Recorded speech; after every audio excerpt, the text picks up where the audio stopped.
Muy bien, doctores, vamos a empezar y tienen nuestros rostros y vamos ahora. Amado Padre en los cielos, te damos gracias, Dios, por tus cuidados, por la oportunidad de estar aquí y sobre todo poder aprender. En esta hora, Dios, queremos que tú nos acompañes, nos des claridad y que el tema sea entendido, porque eso es un tema muy importante con respecto a enfermedades de tiroides. Y hay muchos hijos tuyos que sufren esta enfermedad. Danos capacidad para ayudarnos en algún momento. Te lo pedimos en el sagrado nombre de tu Hijo amado Jesús. Amén. Bien, doctores, vamos a tocar un poquito lo que son hormonas tiroideas y dentro de lo que son las hormonas tiroideas, que quede bien claro que está lo que llamamos las famosas hormonas de crecimiento, ¿ya? Aparte, yo les mencionaba que había cinco hormonas que nos contribuían específicamente en lo que es que son hiperglicemiantes, ¿no? ¿Se acuerdan? ¿Quiénes eran los hiperglicemiantes? Eran cinco, ¿no? Como repaso. Estaba, de hecho, que está el glucagón, el cortisol, la adrenalina, ¿no? El otro también que está ahí presente son las hormonas tiroideas y también la hormona de crecimiento, ¿no? Entonces, si se dan cuenta, donde yo necesito metabolismo, donde necesito desarrollo, yo necesito glucosa. Y la tiroides y la hormona de crecimiento también juegan con la glucosa, ¿ya? Porque para el desarrollo y crecimiento necesito energía, ¿no? Pero el problema está de que muchas veces esta hormona tiroidea o está ausente o está activa, ¿no? Y ustedes van a conocer enfermedades como la enfermedad de Graves, Basedow o de Hashimoto. No sé si ya lo habrán expuesto o lo habrán tocado, pero son patologías muy comunes, ¿no? De origen autoinmune. También hay cáncer de tiroides y para felizmente nosotros el cáncer de tiroides no tiene, no es que me da cáncer y al año ya fallecen. Son pacientes que pueden vivir con su cáncer muchos años, ¿no? Es de avance muy lento y segundo que no hace metástasis tan fácilmente. Entonces, eso tiene ciertas ventajas, ¿no? Y bueno, empecemos. Dentro de lo que es las hormonas tiroideas, hay que recordar un poquito la parte de embriología, ¿no? Más o menos, la hormona tiroidea aparece como una proliferación epitelial en el piso de la faringe, a lo que vamos a llamarle nosotros el foramen secum, ¿ya? Este foramen secum es como una invaginación que se va a realizar y es donde va a descender la tiroides y va a bajar hasta la ubicación que donde debe tener. Es decir, más o menos del nivel de tu lengua hasta tu tráquea, donde se encuentra ubicado la tiroides, todo ese camino ha recorrido la tiroides para su formación. Entonces va a descender, desciende por delante de la faringe como un divertículo bilobulado. Durante su migración permanece conectado a la lengua por un canal estrecho llamado conducto tirogloso, ¿ya? O sea, justo donde está la lengua, por ahí va, se invagina, por eso se llama el famoso foramen secum, y va descendiendo la tiroides, se cierra esa invaginación y la tiroides se va a ubicar justo donde está aquí a nivel traqueal, ¿no? Ese conducto que queda desde la lengua hasta donde está ubicado la tiroides, le conoce como el conducto tirogloso. Muchas veces, doctores, este conducto tirogloso, como por ahí descendió la tiroides, suele dejar rastros celulares de tiroides. A eso le llamamos tejido tiroideo ectópico, ¿ya? Tejido tiroideo ectópico, que muchas veces también pueden producir cáncer. Oye, tú tienes cáncer de tiroides, pero mi tiroides está normal. No, parte del tejido que se quedó en el conducto tiroideo, pero en este conducto tiroidoso se puede malignizar y ya ha pasado. Células cancerígenas en el conducto tiroidoso. Entonces, ¿por qué? Porque quedaron tejidos tiroideos en el recorrido, ¿no? No quedó limpio ese conducto. Más o menos a la séptima semana de gestación, recién la tiroides llega a ese lugar de la tráquea. Pero, doctor, ¿y cuándo empieza a funcionar ese tiroides? Porque hasta ahí ya se ubicó, no significa que a la séptima semana ya funciona. Más o menos la glándula tiroidea en este caso del embrión o del feto, comienza a funcionar aproximadamente a finales del tercer mes de gestación. O sea, casi finalizando el primer trimestre. O sea, pasa bastante tiempo. Entonces, una cosa es que esté formado, que esté ubicado, y otra cosa es que sea funcional, ¿ya? Y acá está. Por ejemplo, acá donde ustedes ven, aquí es el foramen secum, que más o menos corresponde a la base de la lengua, ¿no? Y miren cómo se da el conducto tiroidoso y la imaginación, y acá está la glándula tiroides, y cómo eso va a ir descendiendo hasta ubicarse en la ubicación donde tiene que estar. ¿Listo? Como les comentaba, en todo este recorrido puede haber quedado tejido ectópico tiroideo. Pues sí, puede haber quedado tejido ectópico tiroideo, pero nosotros tenemos que identificar si en caso quedan quistes, a veces quedan como bolsitas porque no se cerró todo, o quistes, ¿no? Que tienen células tiroideas, ¿ya? No se olviden conducto tiroglós. Ahora, de anatomía ustedes saben más o menos que, miren acá la tiroides, que tiene dos lóbulos y un istmo, ¿no? Que los va a unir. Hay una pirámide, ¿no? Muchas veces que vende ese rezago de conducto tiroglós. Más o menos se localiza entre el segundo y tercer anillo traqueal. Esa es más o menos la ubicación, este, de la glándula tiroidea, ¿ya? Y tiene una cápsula, no se olviden, está cubierto por una cápsula de importancia quirúrgica, ¿ya? Y a veces algunos, no todos, tienen un lóbulo piramidal, ¿no? Que es un rezago, un remanente del conducto tiroglós. Observen, aquí tenemos la tiroides, la tráquea con sus anillos traqueales, en el esófago,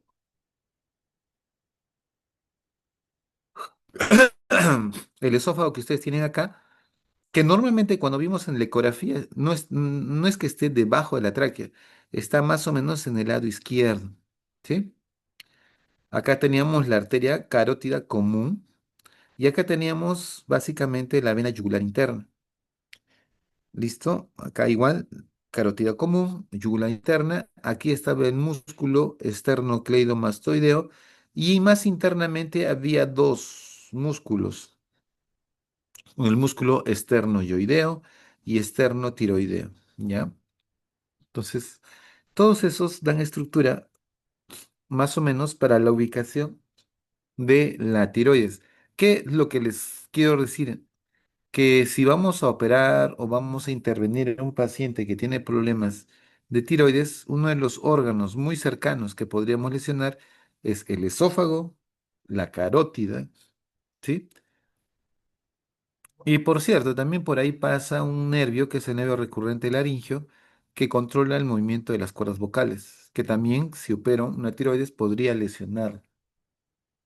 Ya, eso por favor tengámoslo presente y eso les va a ayudar a ustedes si es que van a ser cirujanos de cabeza y cuello o hacer una intervención a nivel de tiroides, pueden ustedes lesionar algunos órganos, ¿no? Ah, por si acaso, miren, entre el nervio, la carótida interna y la yugular interna está también nervio vago.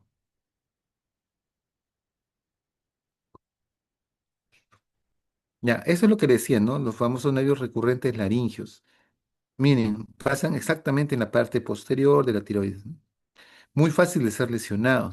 Si yo lesiono esto, mi cuerda vocal de ese lado no va a funcionar. Entonces, una cuerda se mueve y la otra cuerda no se mueve. Y sale una voz que le llamamos la voz bitonal, con dos tonos, ¿no? Se está hablando, una cuerda genera un sonido, la otra cuerda que se ha paralizado genera otro sonido. Entonces sale una voz bitonal con dos tonos. La parte histológica que ustedes ya lo conocen, ya saben cómo se está dividido, ¿no? Y esta es la parte donde quiero resaltar. Necesito un par de razonamientos que van a tener que aprender en esto de la fisiología de la tiroides. ¿Ya? Observen. Y quiero que quede claro. Para producir hormonas T3 y T4, yo necesito que mi hipotálamo secrete hormona liberadora de tirotropina. Esta hormona liberadora de tirotropina va a ir a mi hipófisis para que se secrete el famoso o la famosa TSH. la hormona estimulante de tiroides, ¿no? Entonces, y esta es la que va a ir a la glándula tiroidea y recién ahí se produce todo esto. Entonces, miren, viene el TSH, se une a su receptor, ¿sí? Viene el TSH, se une a su receptor mediante aneto ciclasa, un AMP cíclico. Yo voy a formar, escuchen muy bien esto, miren, mi TSH va y potencia la formación de tiroglobulinas. Es decir, a más hormona TSH yo tenga, más tiroglobulinas voy a formar. Escuchen bien lo que estoy diciendo. A más TSH yo tenga, más hormonas tiroglobulinas voy a formar. Porque justamente el TSH estimula para que se formen más tiroglobulinas y así tengo una buena reserva de tiroglobulinas. Por otro lado, la hormona TSH, que se une a su receptor, también produce MP cíclico y otra función aparte de tiroglobulina es estimular el canal NIS,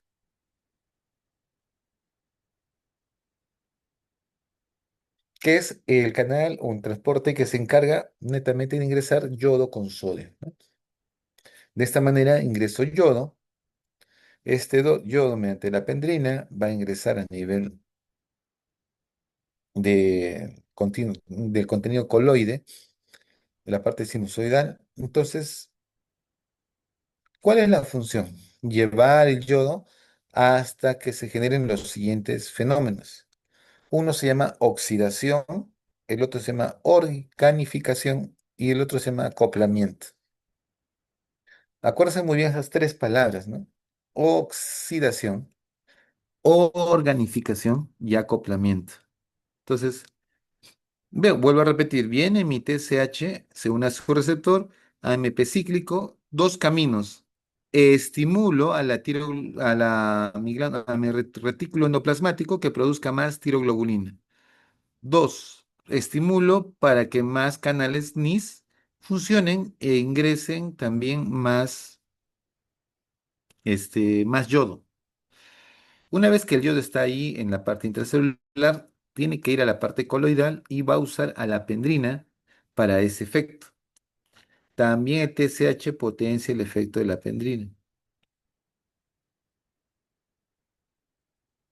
Pero vamos a ver que una vez que el yodo ingresa, viene un fenómeno que se llama oxidación. Es como que vamos a lograr que el yodo cambie de carga, ¿ya? Se vuelve en yoduro, básicamente, y sea un yodo de mayor accesibilidad.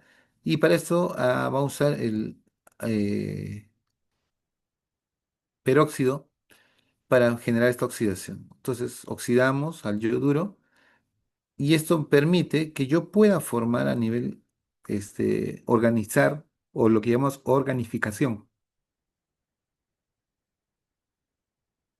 Significa que con ese yodo, más nitroglobulina, más peróxido, ¿qué voy a hacer? Voy a organificar y generar moléculas. ¿Ya? Vamos a organizar y generar moléculas que tengan monoyodotironina y diyodotironina, ¿no? O tirosina.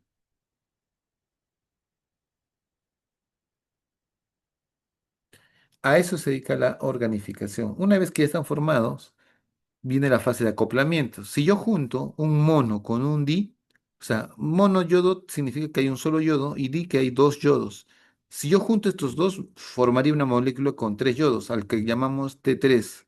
Y si junto dos di yodo tironina, voy a tener cuatro yodos. Y eso se llama básicamente estas dos hormonas, ¿no? Del T3 y el T4, ¿no? Entonces ahí de esa manera formo. El otro día está acoplado, está formado. Ahora lo que quiero yo es básicamente liberar. Entonces mi tiroglobulina, que está formada, que está pegada a todo esto del mecanismo de yoduro, va a pasar otra vez por la parte del lisosomal y mediante el canal MCT8 significa que todas estas hormonas van a salir.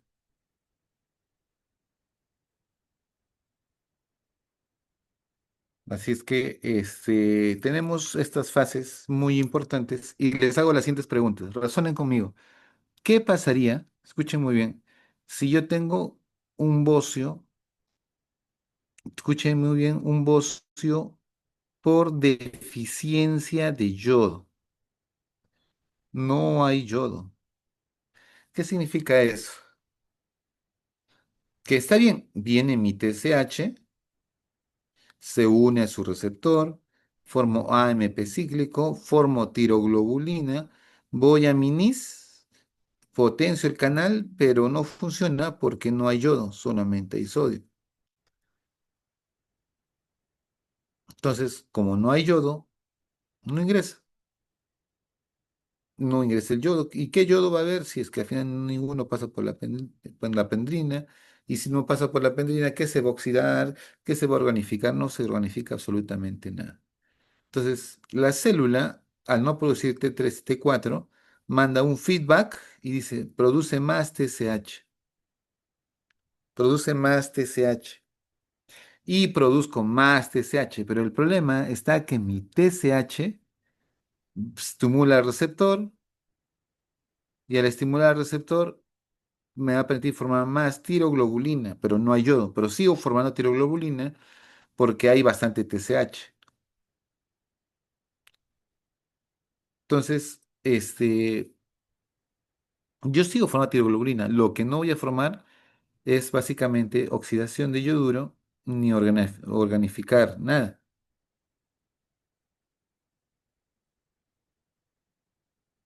Así es que de esta manera logramos formar. Doctor, y si si no hay T3, T4 porque no tengo yodo, ¿qué va a pasar con mi glándula?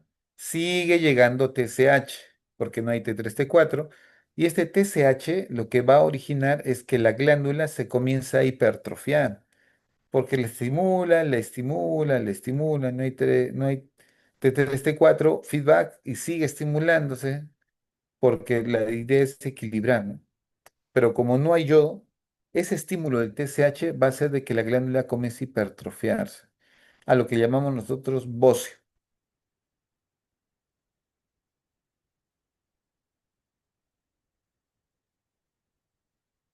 Bien, ahora lo que sí quiero recalcarles, básicamente, es que cuando ya se formó la tiroglobulina con sus yodos, va a haber monoyodo, diyodo, T3 y T4. Entonces, todos ellos ingresan por medio de la zona vesícula, entran y hay enzimas lisosomales que van a degradar y lo fragmentan. Miren, acá está mi monoyodo, diyodo. Quienes salen son T3 y T4. Y estos monoyodo y diyodo se van a degradar y van a liberar yodo, ¿no? Y eso se reutiliza.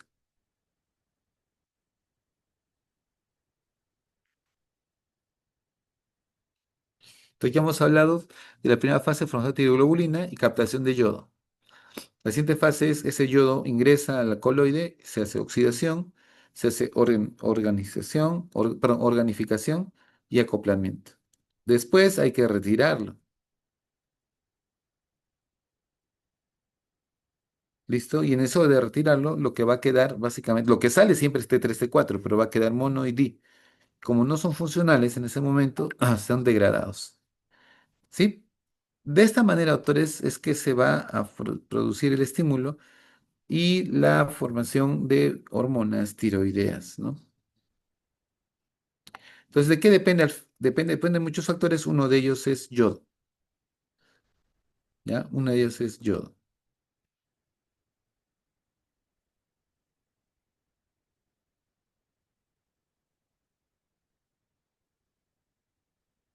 Un momentito, un ratito.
Ya. Entonces, sigamos. Lo que quiero que entiendan es que para la síntesis de hormonas tiroideas, yo requiero primero del TSH, segundo, de materia prima y básicamente la principal es el yodo.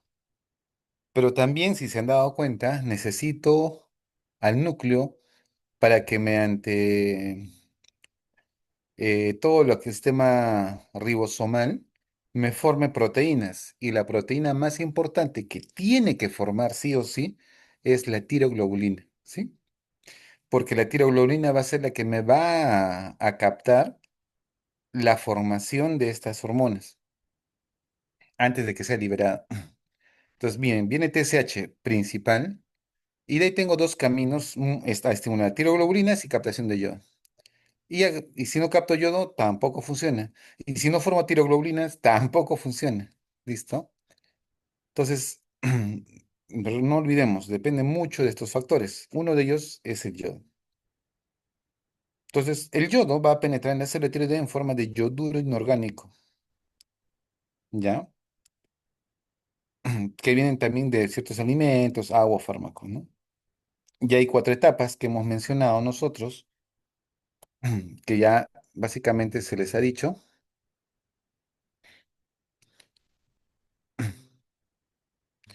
Uno es el transporte activo de yodo, el famoso canal donde se copla yodo con sodio, el famoso NIS. ¿Ya? El otro era la oxidación, y para yo oxidar al yoduro, ya necesito a la peroxidasa tiroidea. ¿Listo? Y se une a la tiroglobulina para realizar la yodación de los residuos tirosilo de la tiroglobulina. De ahí viene una organificación del yoduro. Y eso me va a permitir formar lo que es los famosos monoyodotirosina y el diyodotirosina, ¿no? El famoso MIT y el DIT.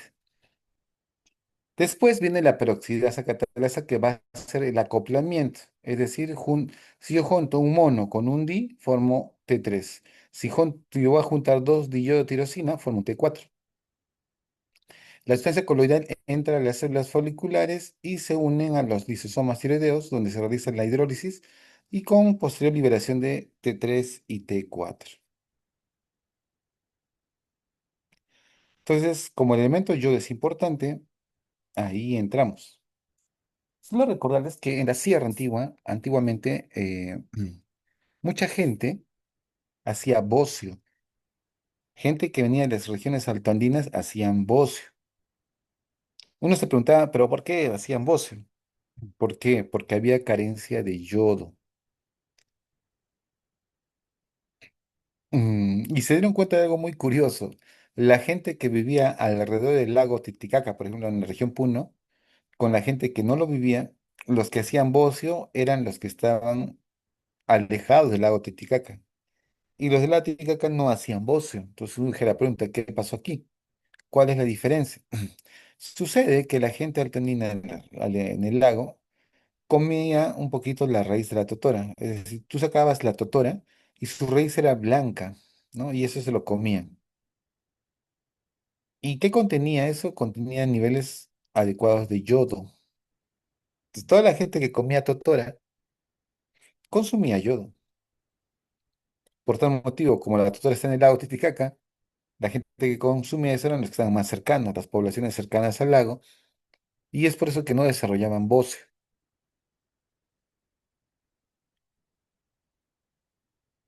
¿ya? Entonces, desde esa fecha, todos los productos de sal que ustedes conocen actualmente han sido yodados, por eso se llaman sal yodada, para evitar efectos de hipotiroidismo por carencia de yodo. Si se percatan, nosotros necesitamos aproximadamente un pool de 150 microgramos. Estos se intercambian con la glándula tiroidea, otros están hormonalmente viajando y otros en los tejidos, ¿no? Más que todo en el hígado y el músculo. Entonces, de más o menos, aproximadamente, de los 500, ¿sí? De los 500 microgramos de yodo que yo estoy ingiriendo, ¿sí? Por mi vía digestiva, yo solamente voy a defecar, ¿sí? Más o menos 15 microgramos y voy a orinar 485 microgramos. Entonces, su mecanismo de eliminación de yodo, la mayormente es renal.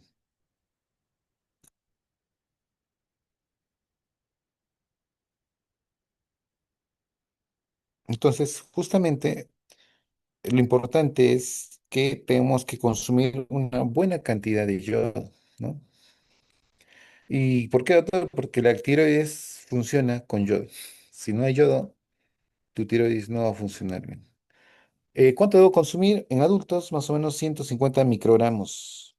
Gestantes, un poquito más. En niños puede ir de 90 a 120, ¿no?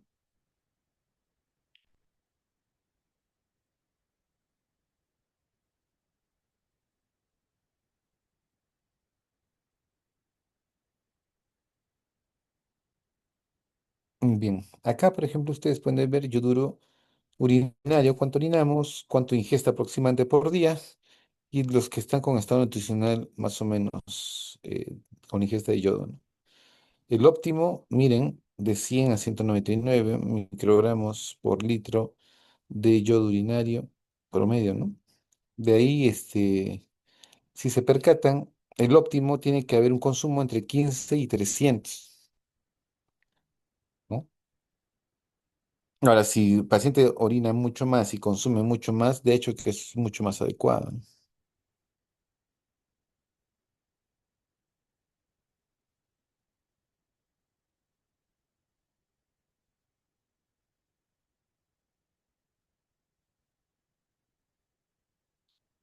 Bien, a ver, un ratito, y ahora sí.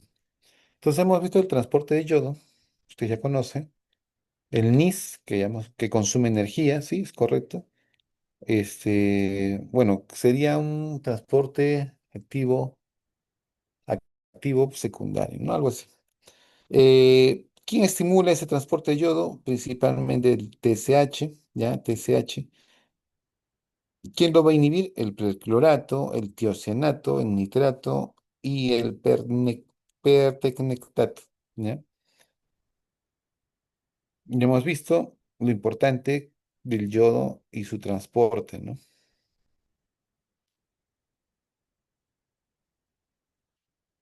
Ya, entonces, yodo, sodio como un importador, sodio, potasio, sodio, potasio, TPase.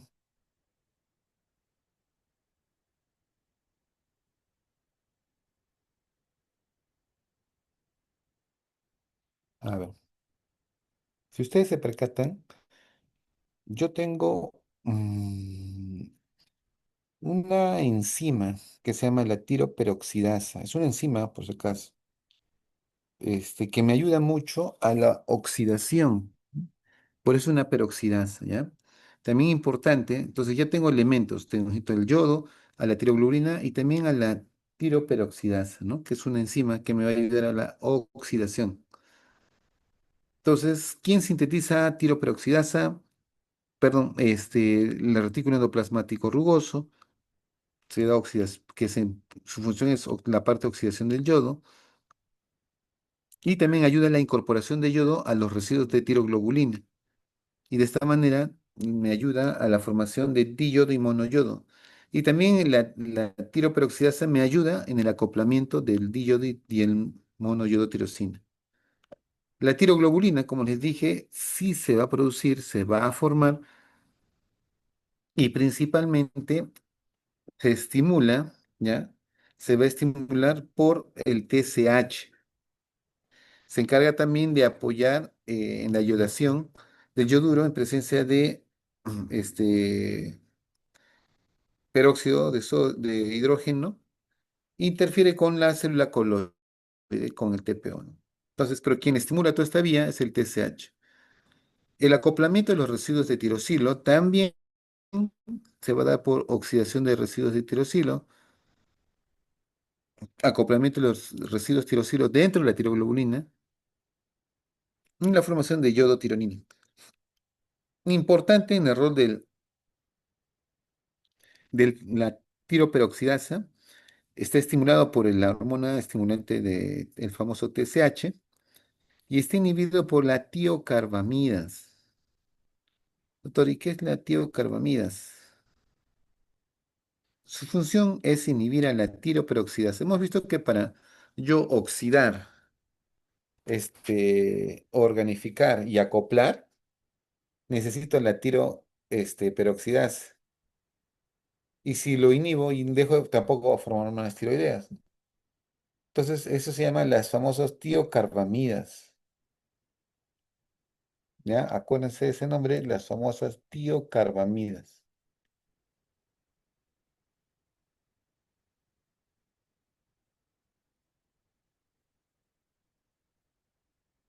Entonces, doctor se pregunta, doctor, ¿quiénes son las tiocarbamidas?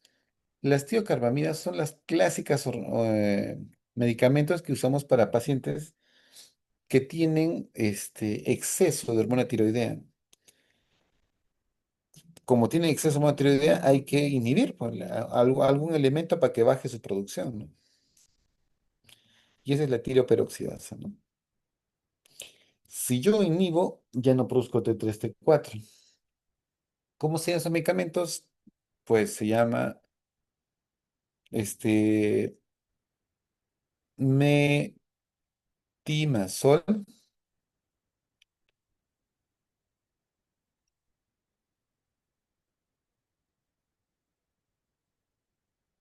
¿ya? Metimazol. Usado mucho, ¿no? Dentro de lo que es las hormonas para hipertiroidismo, ¿no? El famoso metimazol, ¿ya? El otro medicamento se llama el famoso tiamazol. Y ustedes van a escuchar el propiltiuracilo también como hormona tiroidea, perdón, antitiroidea. Entonces tenemos a la tiamazol, metimazol y tenemos al propiltiuracilo, ¿ya? ¿Cuál es su función? Inhibir a la tiroperoxidasa.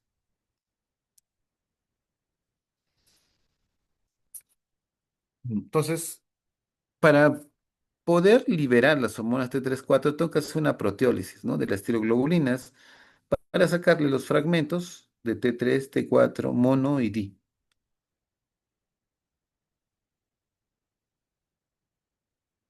¿Qué estimula esta vía de la proteólisis de las tiroglobulinas? También el TSH, ¿ya? Pero es inhibido por el exceso de yodo o por litio, aclarando.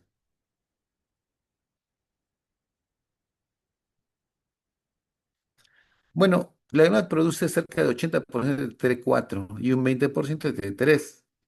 ¿Por qué? Porque el T4 es más activo y perdón, el T3 es mucho más activo y el T4 es menos activo y se considera el T4 como un elemento de almacenamiento con acción muy pobre. Pero una vez que se activa y se convierte en T3, ahí sí la cosa cambia. Ahí sí la cosa cambia. ¿Por qué cambia? Básicamente porque cuando si yo formo T4, este T4 va a dejar a todos mis órganos para generar una acción. Pero como T4 no es funcional, ¿sí? Como T4 no es funcional. O sea, es una función muy débil. Una vez que llega al órgano específico donde va a actuar, se convierte en T3 y ahí sí es mucho más potente, ¿ya? La 5-monodesyodación de T4 a nivel extraglandular es la responsable del 80% de los niveles en sangre de T3. Esta posee una potencia metabólica 3 veces mayor que el T4. Cuando ya se formó hay T3 y T4, se unen a una globulina fijadora de hormona tiroidea en un casi 80% y un muy poquito queda libre viajando por la sangre. Más o menos la vida media de un T4 es casi una semana, 3 a 8 días, y la vida media de un T3 es 1 a 3 días. O sea, una vez que se convierte de T4 a T3, también su tiempo de vida del hormona es menor, pero también su acción es mucho mejor, más potente.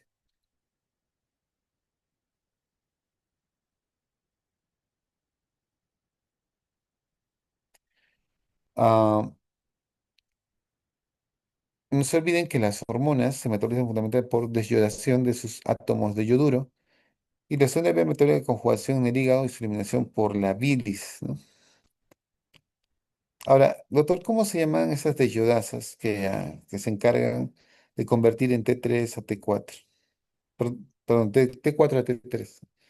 Las que son periféricas, las que se encargan de cambiar, mm, más o menos, las que se encargan de convertir T4 a T3 a nivel periférico, es decir, en la sangre, se llama desyodasa tipo 1. ¿Listo? Desyodasa tipo 1. Observen esto, miren, acá tengo mi monoyodotirosina, diyodotirosina. Yo puedo formar un tetrayodotironina, ¿no? Porque estoy formando la famosa tiroxina, que sería el T4. Ahora, doctor, yo ya formé T4 porque gracias a mi deyodasa tipo 1, escuchen muy bien lo que les digo, a mi deyodasa tipo 1, yo tengo que formar este T3,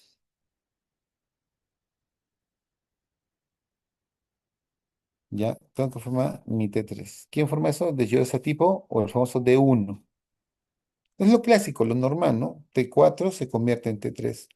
Pero sucede, doctor, es que cuando tengan un paciente que es hipertiroideo, o sea, que produce mucho hormona T porque tiene una enfermedad, como la enfermedad de Graves-Basedow, ¿ya? Sucede de que si yo sigo convirtiendo de T4 a T3, voy a ser más potente en la enfermedad porque hay mucha hormona tiroidea. Entonces, el sistema, nuestro organismo ha creado un mecanismo compensatorio o de mantener un poquito sin daños, y es básicamente convertir el T4 a un T3 diferente. A este llamamos el T3 reversa.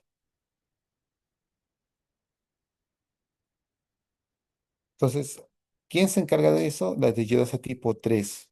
Entonces, aquí desyodasa tipo 1 y aquí desyodasa tipo 3.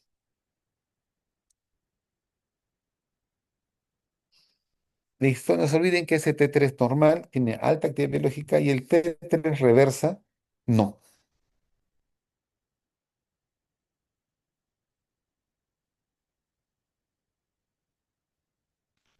Bien, sigamos. Entonces, quedemos. Cuando yo convierto, escuchen muy bien, un T4, ¿sí? A un T3, ¿qué desyodasa voy a usar? Tipo 1.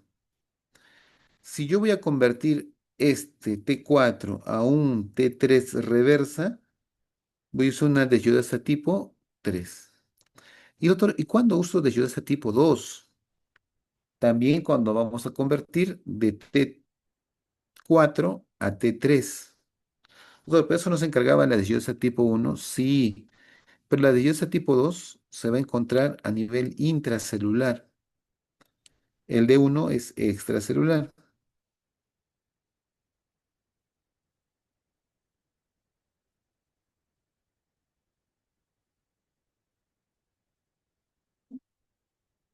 ¿Ya? ¿Por qué les menciono esto? Porque se ha visto de que los diferentes tipos de desyodasas pueden formar hormonas tiroideas. O sea, o sea, mejor convertir de T4 a T3. Pero acá quiero resaltar algo muy importante. ¿Dónde va a actuar mi D2? A ver, el ejemplo más claro es este. ¿Dónde estás? ¿Dónde estás? Aquí. ¿Se acuerdan ustedes de que cuando se generaba ya la liberación de las triglinas con mono, dio, T3, T4, pasaban por encima de lisosomales y solamente permiten la serie T3 y T4? ¿Y dónde queda el mono o el di? Ellos, como no son secretados, tienen que liberar su yodo. Adivinen quién es el responsable de que liberen su yodo, la desyodasa tipo 2. Ahora, sucede que en algunos órganos, cuando viaja mi T3 o mi T4,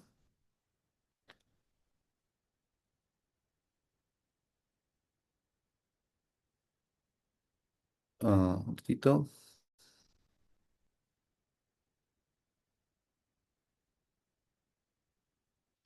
Ya.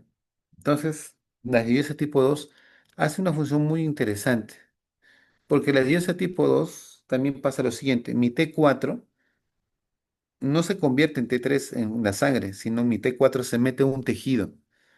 Y en ese tejido, básicamente, va a ir lo que se llama la diosa tipo 2. Ya por eso le decía, es un cambio de T4 a T3 intracelular.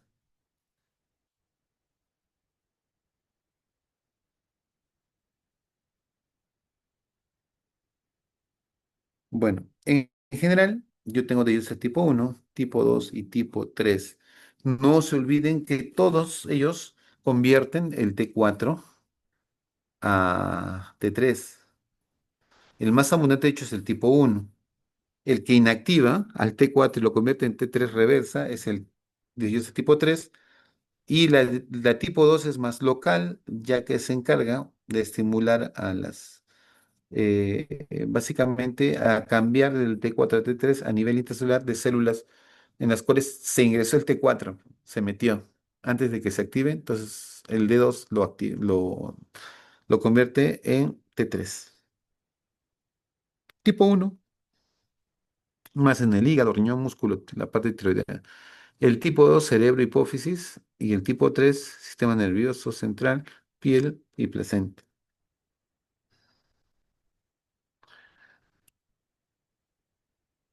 Desiodación del anillo, que ya les he explicado, aumenta. Por ejemplo, mi tipo uno va a aumentar. De tipo 2 no.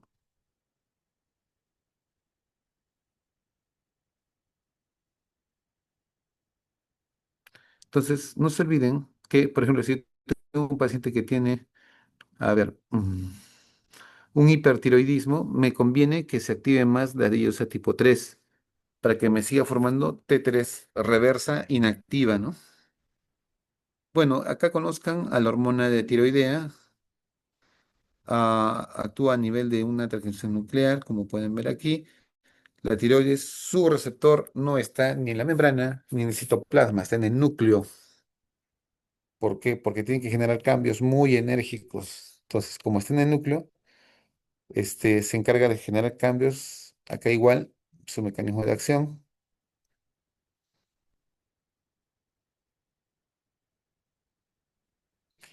Ahora hay varios tipos de receptores. Miren, hay receptores alfa y beta. Hay otros más, pero vamos a aprender solamente del alfa y beta. Miren, ¿qué tiene el alfa? Crecimiento, maduración ósea. Maduración ósea, desarrollo de las células B, de las células del páncreas, desarrollo intestinal, ritmo cardíaco basal, metabolismo de la glucosa. El beta básicamente es función auditiva, desarrollo de los conos, la vista, la audición también dependen de la hormona tiroidea. Estimulación cardíaca por T3.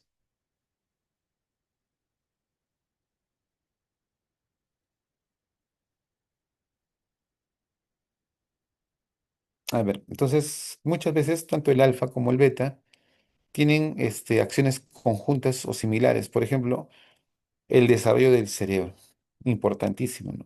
Diferenciación de la oligodendroglía, producción de hormona de crecimiento, producción de TSH y control de la temperatura corporal. Todos estos funciones los va a realizar de forma coordinada la hormona tiroidea, ¿no? Doctor, y si tengo un niño que no tiene hormona tiroidea, miren, ¿cuántos años le echan acá a este pequeñín que está aquí echado, a esta niñita, perdón? ¿Cuántos años más o menos le podrían echar?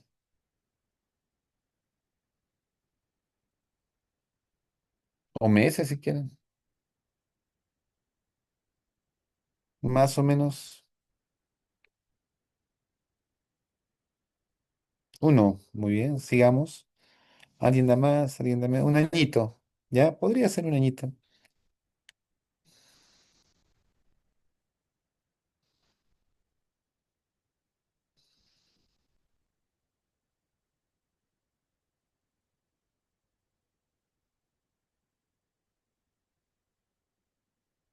¿Alguien más? Bueno, un poco más. En realidad, tiene entre 3 a 4 años, casi llegando así. No, sí, 4 años. Doctor, no crecido, sí, bueno, crecido. Parece un niño pequeño, sí, pues así suele pasar, porque no hay hormona. Y miren cómo cambian muchos rasgos, ¿no? Sus huesos no se desarrollan adecuadamente, ¿no? No hay desarrollo cognitivo. Como tienen problemas auditivos, no escuchan bien, porque no hay hormona tiroidea, estos niños no aprenden a hablar, se comunican por sonidos, hacen como quejidos, ¿ya? También son medio cieguitos muchas veces, no pueden ver.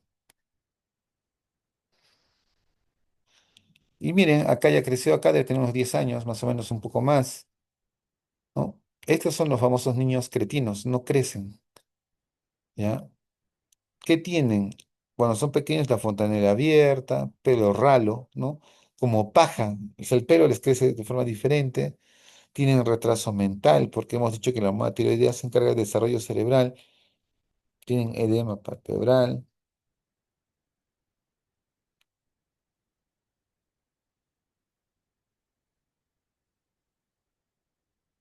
y también, vean, tienen lesiones en la piel como hiperkeratosis, macroglosia, tengo una lengua bastante marcada, edema palpebral, como pueden ver aquí, la raíz nasal está un poco deprimida, tienen retraso de osificación, tienen hipotonía digestiva, no se mueve su intestino como debe ser, y se estríen y se llenan de gases, ¿no? Y tienen un abdomen distendido.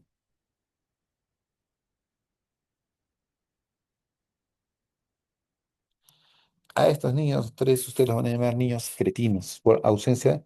Ahora, es raro ahora ver un niño cretino, porque se supone que ustedes cuando sean médicos y nace un bebé lo van a revisar, le hacen sus controles y pues si ven que no crece hay que hacer sus estudios, ¿no? Y si le falta mate hay que darle para que se desarrolle como un niño casi normal. Pero en estos casos en la sierra no pasa eso. Cuando un niño nace así, ellos consideran que ya pues nació malito, no, no, y a veces lo crían, a veces se mueren. No, no se desesperan. Pero repito, no debería haber niños cretinos.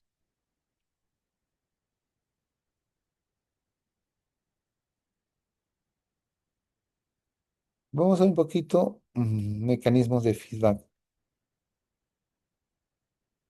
¿no? Entonces, ¿dónde voy a tener desde ese tipo uno periférico, desde tipo 2 intracelular, normalmente, y el T3 también es periférico, que se encarga de convertir el T4 en T3 reversa o menos activa, ¿no?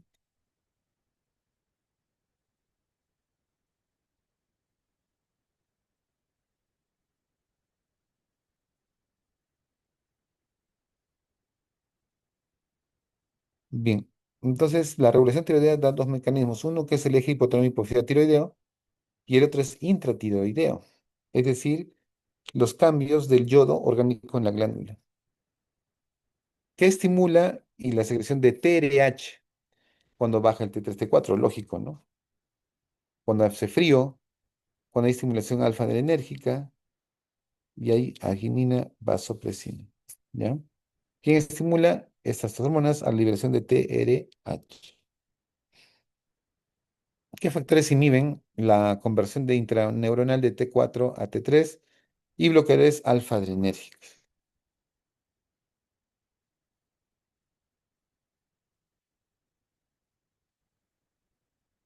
Listo, entonces miren, mi TRH, rutinas G,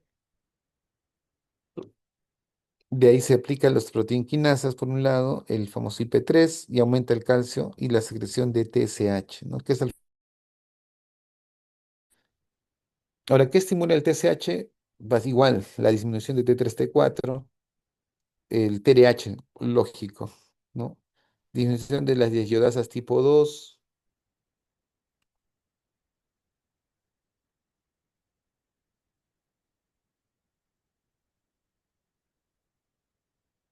Entonces, los estrógenos también podrían estimular la síntesis de TSH, ya que se van a unir a su receptor de TRH, ¿no?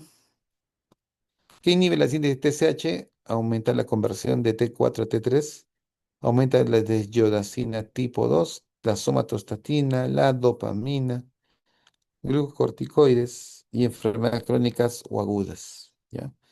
Todas ellas inhiben la secreción de TSH.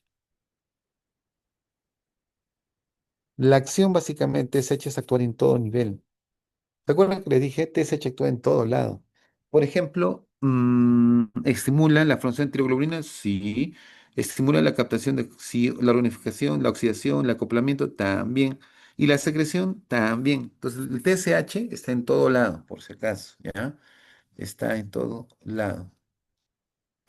Entonces, aumenta la actividad lisosómica, la actividad, la iodinasa tipo 1, la conversión de yodo a nivel yodo intertiroideo y aumenta el metabolismo de la tiroides, ¿no? La captación, oxidación, ¿no? Metabólicamente está todo acelerado.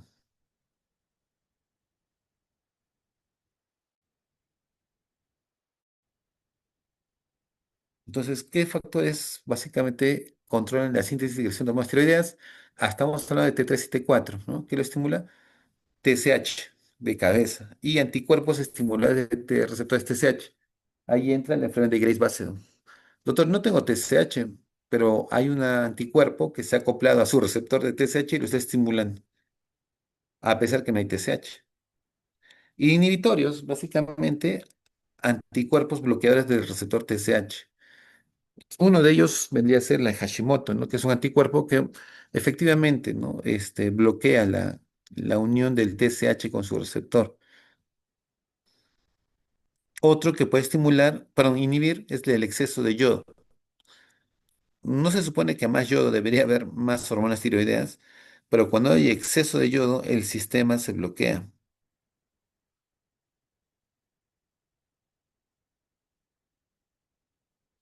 ¿Listo? Entonces, yo puedo tener exceso de yodo y también el litio como factores inhibitorios.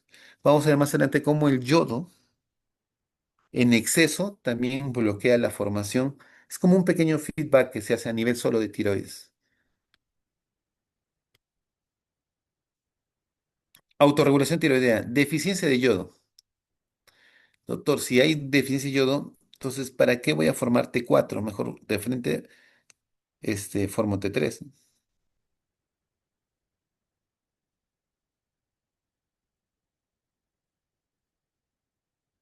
¿Listo? Entonces, no se olviden, el exceso de yodo, inhibición de la captación de yodo, síntesis y secreción de T3, T4. Este efecto, el efecto se llama Worf-Chaikov. ¿Qué significa? Que a un exceso de yodo, yo bloqueo la formación de hormonas tiroideas. Tanto así que antiguamente los que tenían hipertiroidismo les decían, "Comen, o hay que darle más yodo". Y yo dice, ¿qué? ¿Cómo le voy a más yodo? ¿Más yodo va a formar más hormonas? No. A más cantidad excesiva de yodo, se va a inhibir el fenómeno de formación de T3, T4 y este efecto se llama el efecto de Ward-Chaikov. Las hormonas tiroideas van a actuar en muchas zonas, tanto en el pato general, nervioso, respiratorio, cardiovascular, digestivo y reproductor, ¿no?